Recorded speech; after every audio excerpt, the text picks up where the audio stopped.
Hola a todos, soy Sector, y en este vídeo hablaré de lo mejor que he tenido el placer de leer, citando a ustedes esos libros que han sido importantes en algún momento de mi vida. Haré, en la medida de lo posible, una brevísima sinopsis de cada texto. Nada del otro mundo. Lo que me interesa es poner en la mesa mis gustos literarios, para que ustedes los conozcan y para que, del mismo modo, ustedes me digan cuáles son sus gustos en lo referente a literatura. Aquí damos inicio. Como no es importante nombrarlos cronológicamente y todos los textos que enlisto aquí son igualmente importantes para mí, comienzo con este, considerado por muchos la mejor novela mexicana del siglo XX. Pedro Páramo. Del mexicano Juan Rulfo. Una historia centrada en un lugar nombrado Comala, que más que pueblo o ciudad tiene todas para ser un cementerio. Todos los que ahí se encuentran son ya difuntos.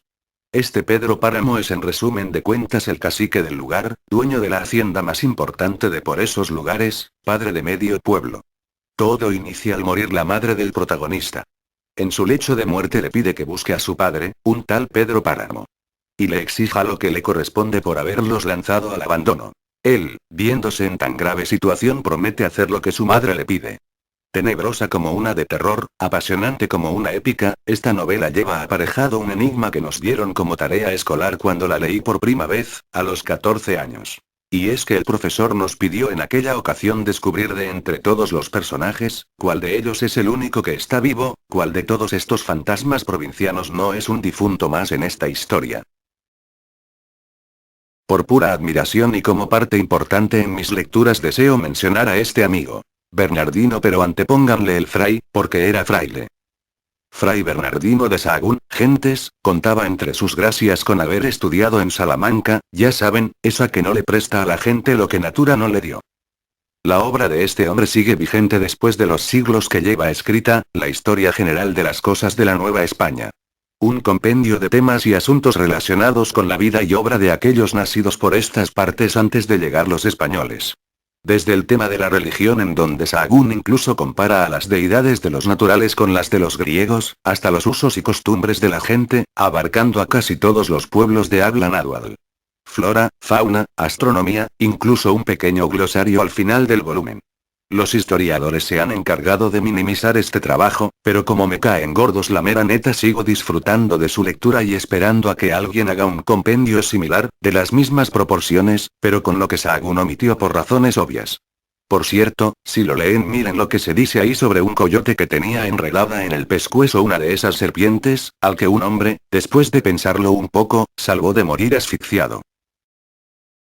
Les diré que poseo un volumen con 3 obras de Federico García Lorca, si bien cada una por separado es del mejor teatro que he leído.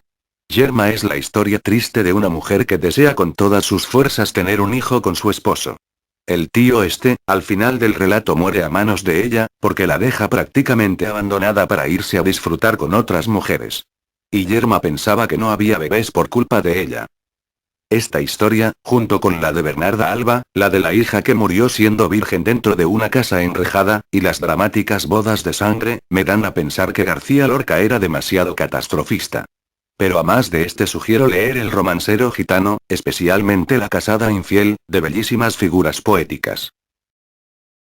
Otro de mis favoritos, del mexicano Francisco de la Maza, lleva por título La Ciudad de México en el siglo XVII. Compendio histórico que nos lleva por aquellas tierras y aquellos tiempos. Este texto y sus imágenes resultan imprescindibles en mi vida porque fue un libro que me abrió muchas puertas en lo referente a la historia de mi país. Recoge textos antiguos e imágenes de la ciudad creadas por aquellas épocas. Mi parte favorita en este libro es en donde se nos habla de lo que antaño hubo en lo que hoy es el Palacio de Bellas Artes. Este es uno de los olvidados o ignorados por la historia, pero merece todos los honores. Explorador forzado del sur de lo que hoy es Estados Unidos. Terreno que después fue parte de México y que es ahora posesión de los gringos. Alvar Núñez Cabeza de Vaca es considerado el primer explorador de Norteamérica. Descubridor de aquellas partes y conocedor de los indígenas de esas tierras. En su obra Naufragios, relata lo acaecido en el momento en que naufraga la nave en que se dirige desde cierta isla del Caribe al continente y lo que al tocar tierra sucede. A este tío lo tenían los indios por mago, porque aparentemente resucitaba a los difuntos. En su libro comenta que ha sido Dios y no la obra de él, lo que revivió a aquellos que se pensaban muertos. Pasando por muchos apuros, sin más amparo que lo que la gente de por ahí les aprontaba, incluso nos narra el autor lo que pasa una noche en que cuenta a ciertos nativos lo que han pasado él y sus compañeros, acerca del naufragio que padecieron y de las muchas penas que sufrieron. Tal fue la tristeza que causó a los nativos del relato que comenzaron todos a llorar, según relata Cabeza de Vaca, muy auténticamente.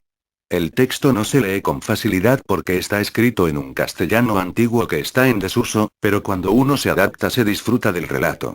Vaya con estas líneas un homenaje a uno de esos exploradores ignorados casi por completo por la historia.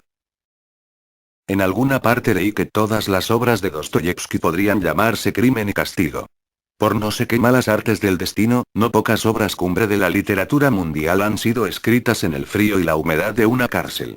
La historia de Rodia, asesino atormentado por el crimen que comete. Con este personaje Fyodor Mikhailovich entra en los terrenos típicos de él. La verdadera naturaleza del hombre. Lo mismo que hace en Los Hermanos Karamazov, en Las Noches Blancas y en El Jugador, que bien pudo llamarse La Jugadora. Todo lo que este autor escribió es estupendo. Rodion Raskolnikov da muerte de manera brutal a una anciana supuestamente para robarla, y a final de cuentas no soporta el peso del hecho en su conciencia y... Mejor lean lo demás. Tenemos que para unos más que para otros resulta necesario vivir una experiencia en carne propia para luego hacer una novela con conocimiento de causa. Siendo esto lo mejor que se puede hacer, habida cuenta de que se escribirá una novela acerca de enfermedades mentales, pues qué mejor que fingirse enfermo y hacerse internar en un sanatorio, para conocer de primera mano lo que ha de tratarse en la obra.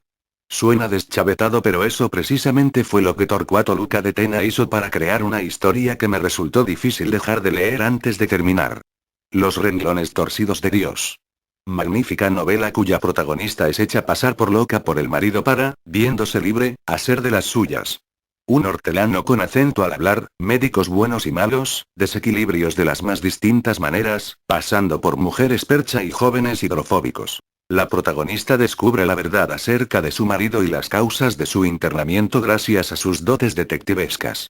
El libro, que en su momento fue bestseller, cuenta en sus anecdóticas líneas con una frase que hace a uno comprender muchas cosas, dentro y fuera de sus páginas. Dios escribe derecho en renglones torcidos. No puedo dejar de mencionarlo. Se llama Confabulario y es una serie de cuentos cortos nacidos en la malabarista imaginación del mexicano Juan José Arreola, el que nació en un pueblo tan grande que lo hicieron ciudad Guzmán hace no sé cuántos años. En este autor es común el manejo de la lengua casi sin control, sin llegar a la grandilocuencia. La feria es otra de sus obras, pero hoy nos ocupa esta que en sus páginas cuenta con dos textos muy cortos hechos a manera de anuncios publicitarios. Baby HP, y precisamente, el anuncio. Este libro me gusta ya que por la forma en que está escrito se puede leer un cuento a la vez, uno cada día, sonriendo por momentos. Para finalizar con los títulos y no hacer de un vídeo demasiado largo, agregaré esta obra teatral de Jean-Baptiste Poquelin. Molière para los amigos. Lleva por nombre El avaro y es la historia de Harpagon, personaje con dotes de tirano que tiene un tesoro en cierta caja, la cual le es robada. Las típicas exageraciones a las que lleva la avaricia son cometidas por Harpagon, quien al descubrir el hurto exige a la policía que interrogue a casi todo el país para encontrar su cofrecito. La obra es ligera de leerse ya que es sumamente hilarante y entretenida.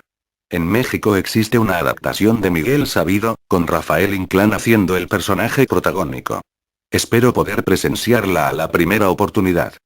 Bien, pues ya me despido. Y para eso les agrego acá un puñado de nombres que omito en este material, pero que podría decir que son el grupo siguiente. Hay sellos editoriales que ponen a la venta versiones bastante económicas de muchos textos, como la editorial que tiene por logotipo una letra T y una letra M, algo estilizadas. Propongo a quienes no tienen por hábito leer, que inicien con textos clásicos que, por ser conocidos y mencionados, pienso que serán de sencilla lectura. Si ya tienes el hábito, o recuerdas un libro que te ha sido importante o grato de leer, coméntalo aquí para todos. Por cierto, para quienes lo cuestionan, soy mexicano y vivo en San Luis Potosí. El que es español es el de la voz. Yo nací en el mero centro de esta bendita patria. Soy Héctor, desde tierras potosinas. Hasta más vídeos.